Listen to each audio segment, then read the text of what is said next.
यो चाहिँ यहाँको तोरीबारी। यो पहिला हाम्रो दाजु बोजूको घर, अहिले कोही बस्दैन रहेछ।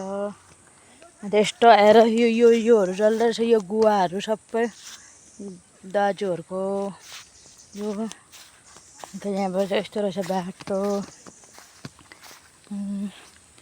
अन्त यो जङ्गल रहेछ। यो जङ्गलहरू पनि हेरेँ।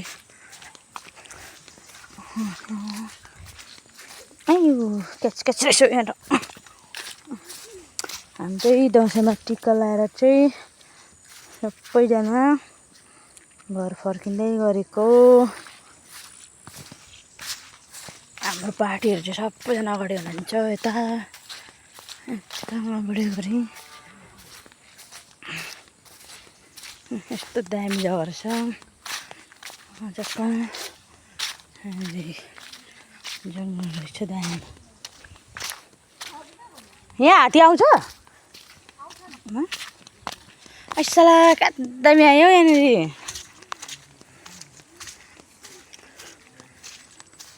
मायालुको माया मिठो। नानीले किन जुत्ता खोलेको? लगाउ न।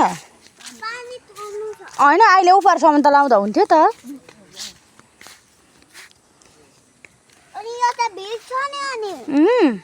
यहाँ त पानी छैन नि त। यहाँ लाउँदा हुन्छ नि। टिका लाउने पार्टीहरू सबजना हामी टिका लाएर फर्केको। यहाँनिर दिशा छ फोटो खिच्ने।